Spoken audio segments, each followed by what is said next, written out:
it's interesting because this is similar to like anything in the energy transition space. There's just a lot of heavy mining, heavy industry involved, and the U.S. is clearly fallen out of that space in a big way, not just for uranium, but for other mining products as well.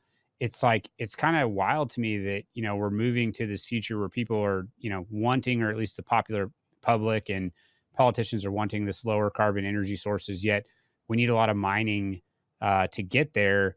And I just, do you think is the U.S. capable to bring on new supply of mining, or is this something that we're going to have to push it like Canada and others, or people outside of the U.S. that can go get these new deposits?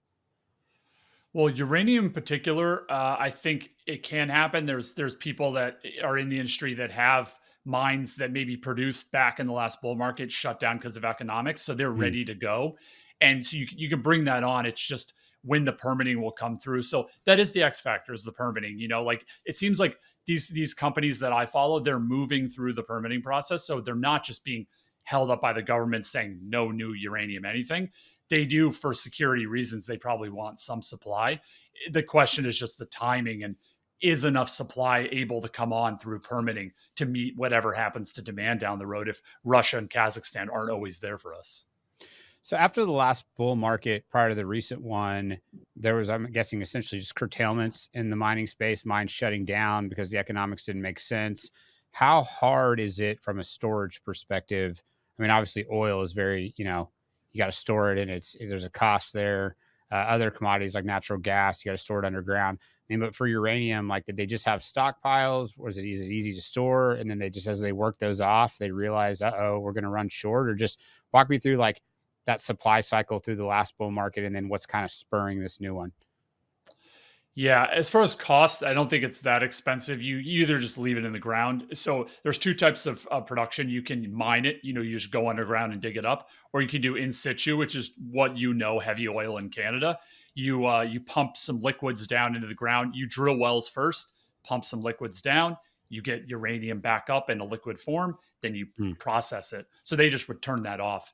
And you also have some stockpiles that you think of if you mine some copper, but you don't run it through your processing facility. You just have a pile of tailings, as they call it. It's kind of like that. So the cost isn't that prohibitive. It's really just the permitting and refurbishing the all the stuff that's been sitting around collecting dust for 10 years. You got to go through that process. That's interesting. What about the scarcity of these deposits? I'm not real familiar. And again, these are probably pretty elementary questions, but is it one of those things where you've got it everywhere? There's really only certain areas where you can get it. Like, how scarce is it to find these deposits? I mean, permitting aside, saying that we could just, the government or whoever green lights it, like, is that going to make that much of a difference, or just how rare is it to find these deposits? Based on what I've seen, it doesn't seem like deposits are going to be the sticking point of can we find enough. Because of that last bull market, everyone was exploring. Then Mm, it ended up being too much supply. So there's a lot of uranium they found underground. They haven't dug it up yet, basically. gotcha. The best place for uranium is the Athabasca Basin up in Canada. There's you can find uranium deposits that are like 30% uranium, and in the Wow. US there'll be some high grades, but high grade is like 5% or something like that. So they know of a lot of uranium up in the Athabasca, and if prices were high enough, they could just start drilling that out and have a lot of supplies. So I don't think exploration is going to be the sticking point this time around.